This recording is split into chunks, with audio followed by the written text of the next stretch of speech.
chers téléspectateurs. Le président de la République appelle la communauté internationale à repenser l'aide au développement accordée au pays afin d'obtenir les résultats escomptés. Le chef de l'État qui intervenait jeudi à la 73e Assemblée générale des Nations unies leur réclame 2,680 milliards de dollars américains pour réaliser ces programmes dans plusieurs domaines.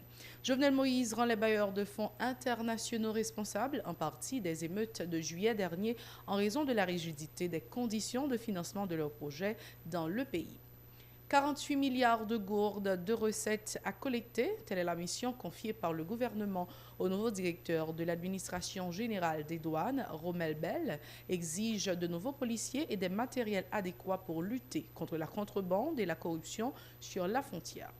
Validation du Plan national de sécurité alimentaire et nutritionnelle 2018 lors d'un atelier organisé jeudi à Pétionville par la Coordination nationale de la sécurité alimentaire. La Commission santé du Sénat de la République et World Vision International ont conjointement réalisé jeudi à Pétionville un atelier de consultation sur la proposition de loi relative à la couverture de santé universelle en Haïti.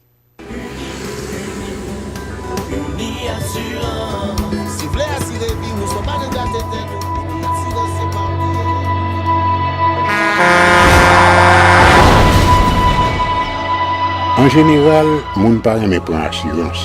Yo considéré que son l'argent rejeté. Et pourtant, l'argent assurance te doué dans budget ou à côté l'argent caille avec l'argent manger. Li là pour les deux traverser un mauvais pas. Gardez tout à côté. Ou ouais comment gros problème qu'on entre sur monde sans attendre. Mandez Dieu pardon, ça qu'arrive au tout.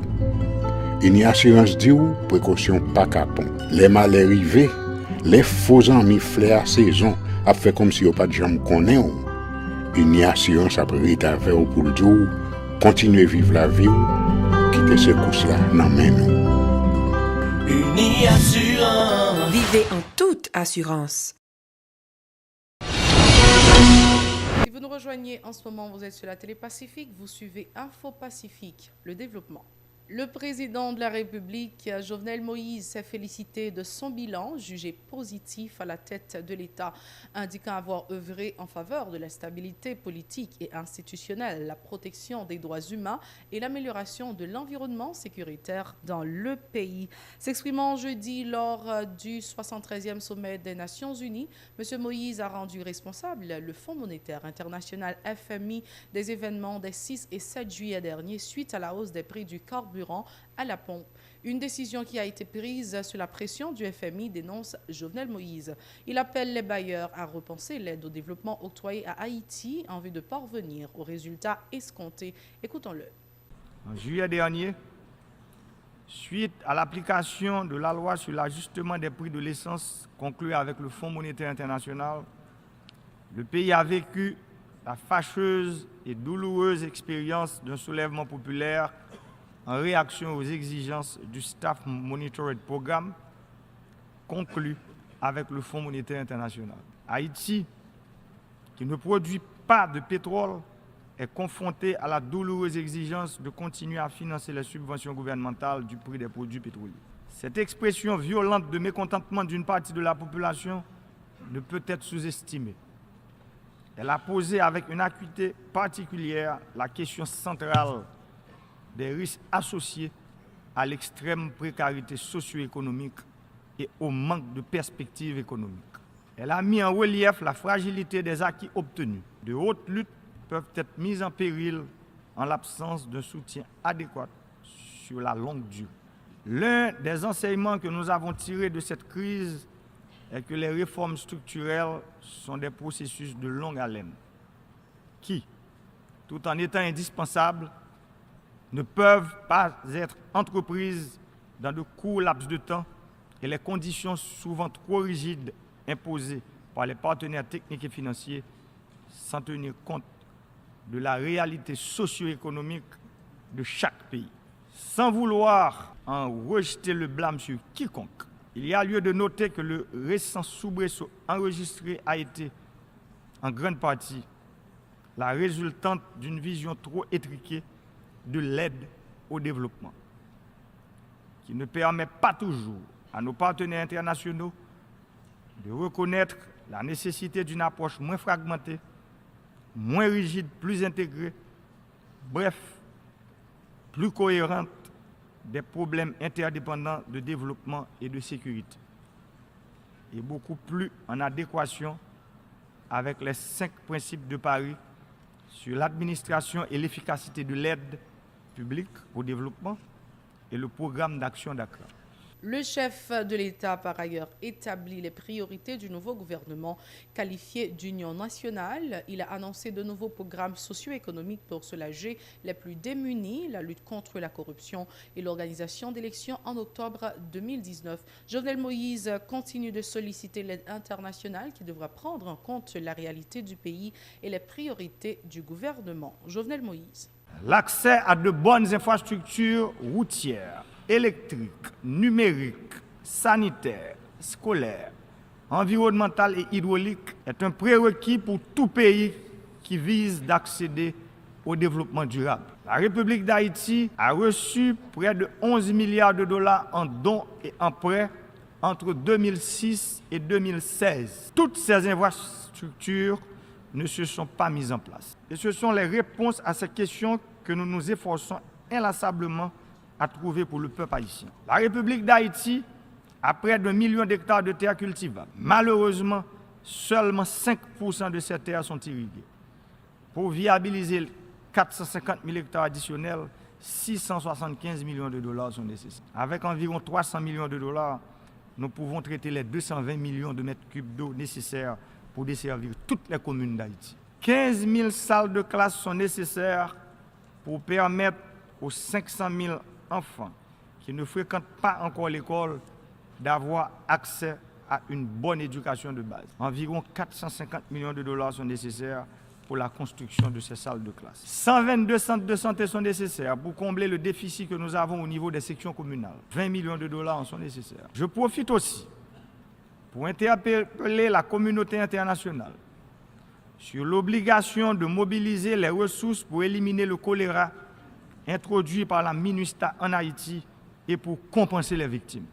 Du haut de cette tribune, je voudrais dire à nos partenaires techniques et financiers que nous devons, ensemble, nous armer du courage nécessaire pour repenser l'aide au développement en Haïti et dans les autres pays en situation similaire. Autre dossier, l'administration générale des douanes doit collecter 48 milliards de gourdes de recettes pour le prochain exercice fiscal, annonce son nouveau directeur. Lors d'une conférence de presse jeudi, Romel Bell a indiqué qu'un ensemble de mesures dont l'acquisition de matériel adéquat et l'augmentation des agents de l'ordre seront adoptées pour lutter efficacement contre la fraude, la contrebande et la corruption au niveau de la zone frontalière et l'AGD. C'est propos recueillis par Edlen Vernal et Francine. Ça veut dire que les redevances fiscales, tout le monde qui gagne pour payer, il faut payer. Ça c'est incontestable, il faut payer.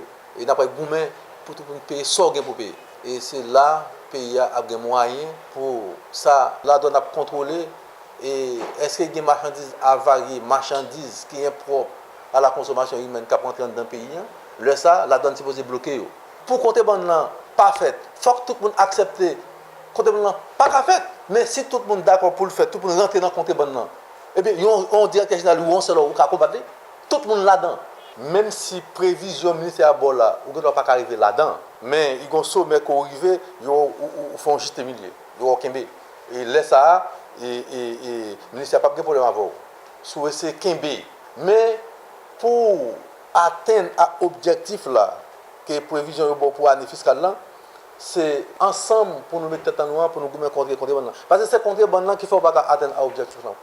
Par exemple, si vous regardez dans le lac là, toute marchandise c'est sous la mer, parce que l'an nuit. Ça veut dire que l'État faut que tu aies des moyens pour et ça me dit que les gens qui là pour veiller à ce que pour barrer contre bon là.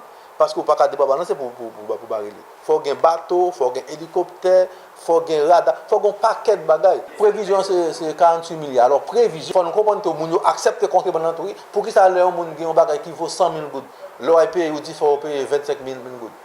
Ça veut dire que même Mountatou, il participe dans la corruption. La Coordination nationale de la sécurité alimentaire, CNSA, avec l'appui du ministère de l'Agriculture, a organisé jeudi à Pétionville un atelier de validation du Plan national de sécurité alimentaire et nutritionnelle 2018 qui s'étendra jusqu'à 2030. Selon le coordonnateur de la CNSA, Armel Cazot, ce projet va de pair avec les objectifs du développement durable des Nations Unies visant l'élimination de la faim à travers le monde d'ici 2030. Il est au micro de Nancy Constant et David Mercier. Dans la phase que nous arrivons là, nous arrivons dans la phase côté nous déjà passé, nous gagnons les plans départementaux, nous avons un plan national là qui sont synthèse, nous avons une phase côté nous avons fait dernière validation technique et puis pour nous transmettre aux autorités politiques du pays, aux plus hautes autorités politiques parce que eux-mêmes à un autre niveau gagnent une politique nationale de souveraineté, sécurité alimentaire et nutritionnelle qui est élaborée, qui au niveau du Parlement, eh bien, plan ça après un long élément qui permettent que yo capable de jouer nos points d'atterrissage. L'autre étape, c'est une étape pour nous passer dans phase d'élaboration de programmes et de projets qui permettent que c'est le secteur public, que c'est les organisations qui appuient en appui, à un cadre cohérent qui est élaboré pour permettre qu'on ait, eh bien, qui bon pays en aller en matière de sécurité alimentaire et comment pour nous aller ensemble et comment pour nous évaluer, pour nous suivre et évaluer le progrès que nous réalisons. À noter que gagner les objectifs de développement durable qui sont un cadre global qui définit avec un ensemble d'objectifs et objectif numéro 2 qui c'est ODD2 lui-même il a à question de éradiquer la faim, réduire de manière significative l'insécurité alimentaire, ou en tout cas, on dit d'autre façon, améliorer la sécurité alimentaire et arriver à une meilleure nutrition et promouvoir une agriculture durable. Donc, plan ça, il y a pour ambition de bailler ligne directrice pour permettre que, eh bien, nous capables mettre nous en œuvre, faire mise en œuvre pour nous arriver, eh bien, collecter à objectif de développement durable qui est défini à l'horizon 2030. Pour sa part, l'assistant du représentant de l'Organisation des Nations Unies pour l'alimentation et l'agriculture FAO en Haïti, Walter de Oliveira, a mis l'accent sur la collaboration entre les différents acteurs pour faciliter la mise en application de ce programme. Ces déclarations. Les plans qu'on discute aujourd'hui sont vraiment très importants pour Haïti. Mais pour nous, à la FAO, je pense qu'il faut commencer pour des étapes très précises. On a vraiment besoin de l'appui du Front parlementaire pour l'approbation de la loi, de la politique de la sécurité alimentaire, de la souveraineté alimentaire en Haïti. Pour nous, ça c'est la première étape. Conjointement, on doit faire, on est en train de travailler pour la préparation d'une loi d'appui à l'agriculture familiale avec le Front parlementaire. Parce qu'on est convaincu qu'une politique de sécurité alimentaire, sans un plan d'appui à l'agriculture familiale, ça ne peut pas marcher. Moi, je pense que c'est quand même important de continuer la discussion avec tous les partenaires. Donc, il faut quand même inviter dans la discussion le ministère de l'Environnement, parce que les impacts du changement climatique dans la sécurité alimentaire sont trop évidents et trop importants. Parlons de santé. La Commission santé du Sénat de la République et l'organisation World Vision International ont conjointement réalisé jeudi à Pétionville un atelier de consultation sur la proposition de loi relative à la couverture de santé universelle en Haïti. Selon le président de la dite commission, Karl Murat, cette initiative permettra de renforcer les capacités des institutions sanitaires et améliorer la qualité des soins que les prestataires fournissent à la population. Le sénateur Karl Murat, quant à au micro de Jean-Maxime Dorsey et Rigard Noël. Nous avons la réforme sur le secteur santé, on loi tout que nous déposé déjà dans le Parlement, la loi sur la réforme du secteur santé. Nous faisons une sorte de harmonisation entre la loi sur la couverture universelle de la santé et la loi sur la réforme. Si vous ne pas injecter dans le système n'a pas fonctionné, c'est la même s'il y a des. D'accord? Donc, dans ce cas, nous venons avec le projet de loi que le ministère va présenter, le FONASA, le Fonds national d'appui à la santé, qui va rapporter près de 12 milliards de gouttes par année.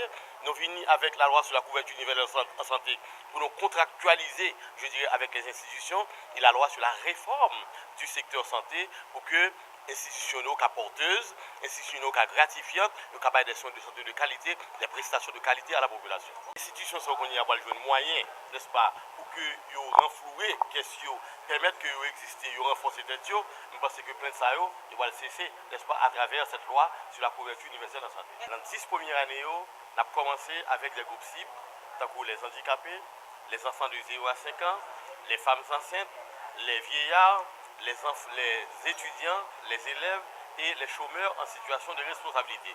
Et après 10 ans, on a étendu loin à tout Haïtien.